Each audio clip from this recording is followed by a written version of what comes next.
책 만드는 김옥민의 어둠의 책방.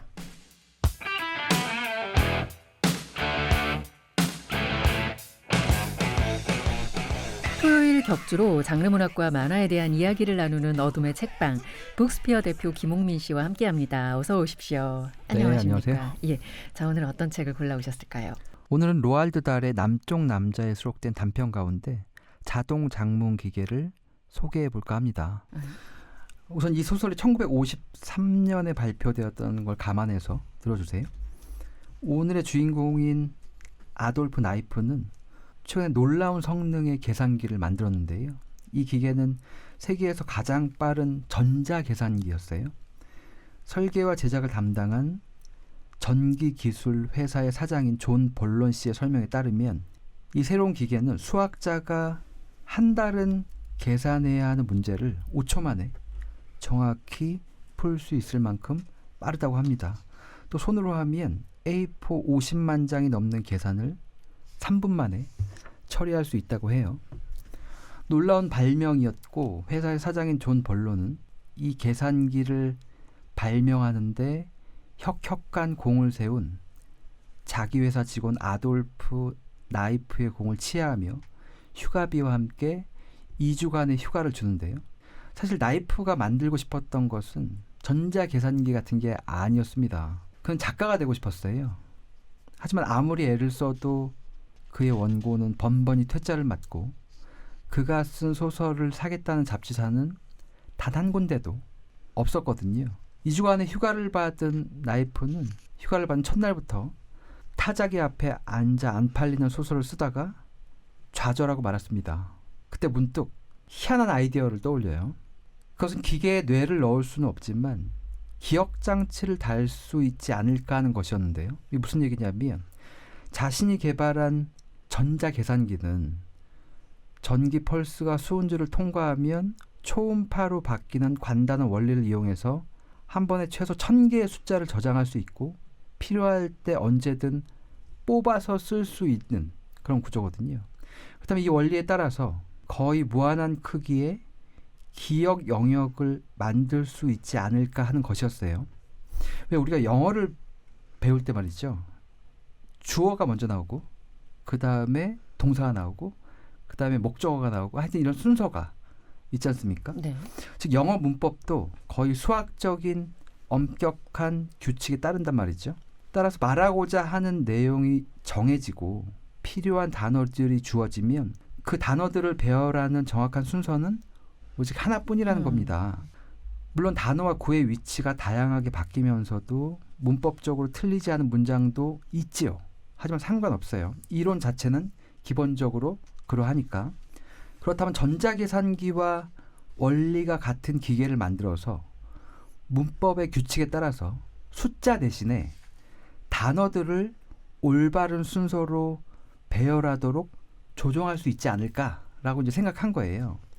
동사, 명사, 형용사, 대명사를 기억 영역에 넣어서 어휘로 저장하고 필요할 때 뽑아 쓸 수 있게 배열한 다음 줄거리를 입력하면 기계가 스스로 문장을 쓰게 될 거라고 짐작한 거죠. 네. 나이프는 당장 작업에 착수했습니다. 휴가 기간 내내 쉬지 않고 일했어요.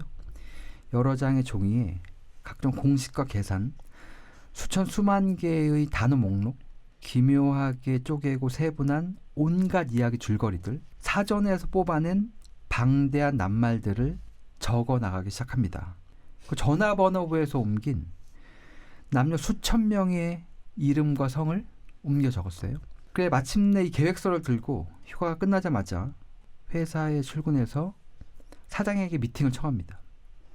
그것은 대신 글 써주는 기계라는 제목의 기획서였어요. 하지만 사장의 반응이 신통치가 않은 거예요. 아이디어는 기발하지만 야 대신 글 써주기 기계 같은 게 무슨 쓸모가 있겠느냐. 세상에 작가 이렇게 많은데. 네. 그런 대표를 상대로 이 나이프가 차근차근 설득을 해나가기 시작합니다. 오랫동안 작가 지망생으로 글을 쓰고 투고해온 나이프는 역시 마찬가지로 오랫동안 잡지와 신문들을 연구한 거예요. 근데 이 잡지와 신문들을 연구하다 보니까 신문마다 각기 선호하는 타입의 글이 있구나라는 것을 깨닫게 됐어요. 예를 들면 한국의 신춘문예도 각 신문사의 논조에 맞는 작품을 선정한단 말이죠. 네, 그렇죠.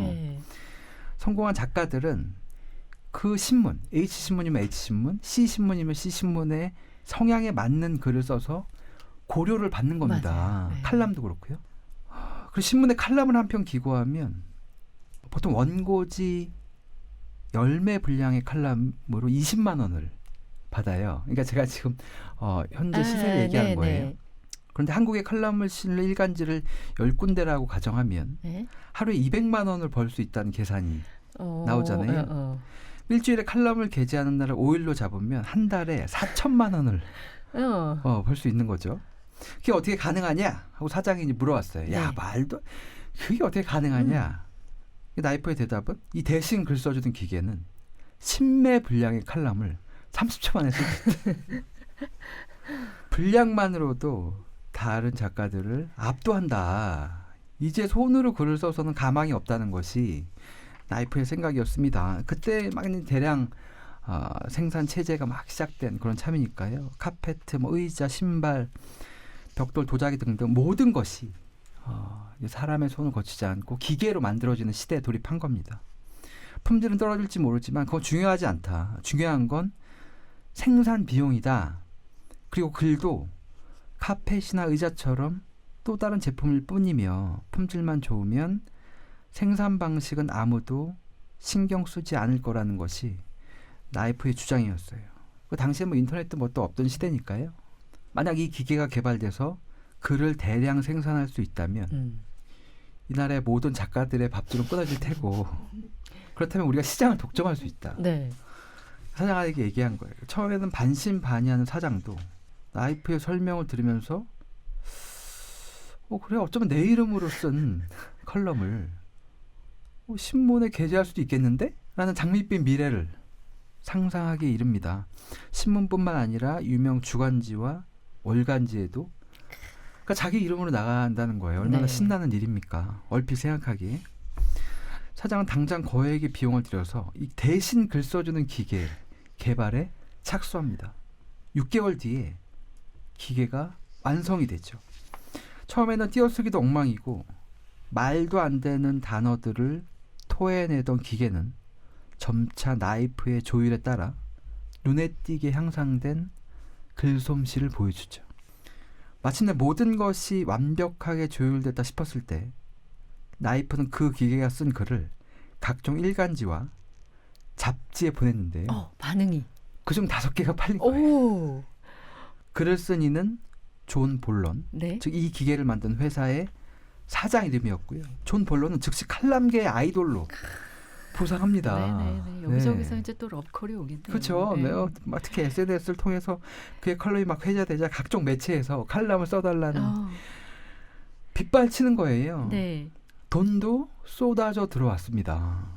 사장은 이 대신 글 써주는 기계를 야 이거 10매 분량의 칼럼만으로 만족할 수 없다. 그럼요. 얼마? 2000매짜리 소설을 쓰자. 나이프를 재촉합니다. 이 천재 기술자인 나이프는 기계가 소설을 쓸 수 있도록 조정을 시작하죠. 이를테면 어떤 종류든 작가가 원하는 대로 구성 방식과 문체를 미리 선택할 수 있는 제어 시스템을 구축한 거예요.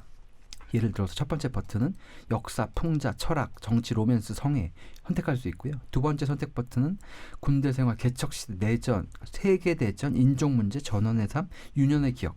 세 번째 버튼은 고전적, 전위적, 재기발랄, 해밍웨이, 포크너, 조이스 뭐 하여튼 다 갖다 놓은 겁니다. 네 번째 선택 버튼은 인물 설정이고요. 다섯 번째는 어휘. 이런 식으로 단계별로 선택할 수 있는 버튼을 제작했어요. 6개월 뒤 마침내 대신 글 써주는 기계가 엄청나게 많은 소설을 다양하게 써내기 시작했고요.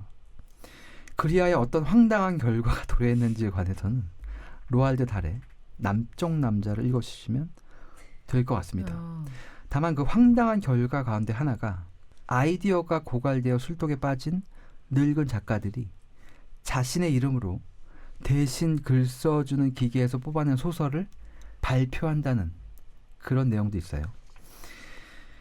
이것은 아마도 이게 여러 가지 시사하는 바를 던져주는데요.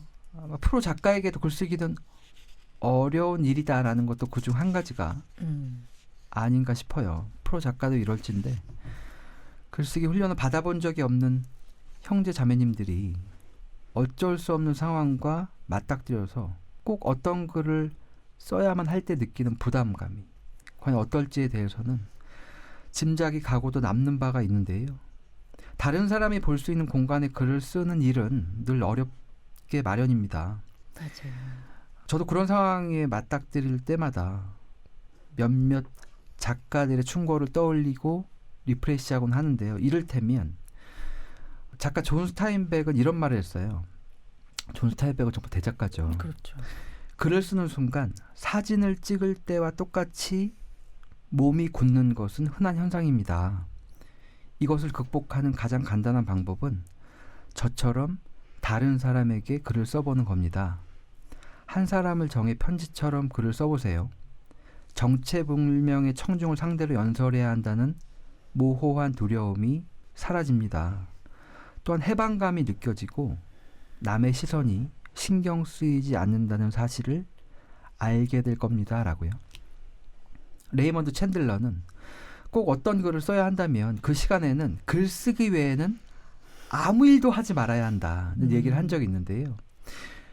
글을 꼭 써야 되는데 잘 안 되잖아요. 네. 그러면 꼭 글을 쓸 필요는 없어요.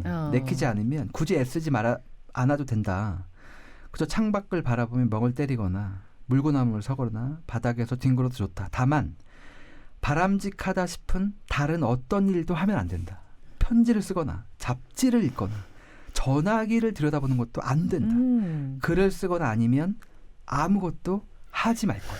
이게 효과가 있다고 합니다. 네. 어쨌거나 자신의 글이 형편없다고 해서 좌절할 필요는 없어요. 스탠리 엘링 같은 천재 작가도 하룻밤에 원고지 6장 이상을 채우지 못했고 그마저도 형편없다 생각한 대목을 삭제하고 나면 고작해야 3장밖에 남지 않았다고 합니다. 다만 그의 뛰어난 점은 6장을 썼다가 3장으로 줄이는 작업을 매일매일 했다는 거죠.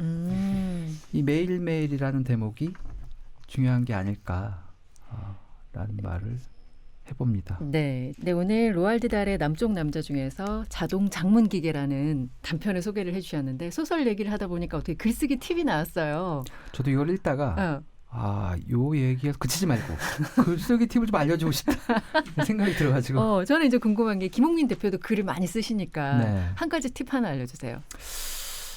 일단 마감을 배정받는 것이 가장 중요합니다. 마감이 있잖아요. 네네. 뭐든 할 수 있어요. 네, 뭐든 할 수 있습니다. 마감 없이 한다는 것이 가장 어려워. 네. 마감이 있는 글을 써라. 그래서 일반인들이 글을 쓰기가 어려운 것 같아요. 마감이 없잖아요. 맞아요. 내 스스로 마감을 만들어야 되는데 그게 이제 흐지부지 되다 보니까. 맞아요. 마감이 있다 보면 정말 초인적인 힘이 생기. 제가 몇 년 동안 경험한 거거든요. 10몇 년 동안. 근데 가장 좋은 게 한 사람을 정해 편지처럼 써보라. 이 스타인백의 얘기가 그냥 쉽게 또 꾸준히 할 수 있는 팁 같기도 하고요. 가장 저도 와닿은 팁 중에 하나였는데요. 이런 노련한 작가도 항상 글쓰기 어려움을 느꼈고 그래서 뭐를 쓸 때 한 사람을 정해놓고 약간 제 나름대로 분류하면 약간 연애 편지형 작가라고 할 수도 있을 것 같아요. 네, 이 로알드 달이 굉장히 분위기가 독특하잖아요. 상황도 그렇고. 그렇죠. 이번 소설도 그렇습니까? 전체적으로 로알드 달의 소설을 제가 좋아하는 이유는 네. 어떻게 이런 생각을 했을까. 기발하죠. 네. 다만 글을 잘 쓰는 걸 넘어서 그런 상상력, 통찰력 같은 게 늘 부럽다고 생각해서 단편을 읽을 때 다 읽고 나면 좀 짜릿한 그런 감흥을 느낄 수가 있거든요. 어린이용 아니죠? 로알드 달이 동화 작가로 알려졌지만 네. 사실은 스파이 소설도 썼고요. 성인용 소설을 굉장히 많이 썼습니다. 성인용 소설을 한 번도 안 읽어봐서 도전해 보도록 하겠습니다. 자, 오늘 북스피어의 김홍민 대표가 로알드 달의 남쪽 남자 소개해 주셨습니다. 고맙습니다. 네, 고맙습니다.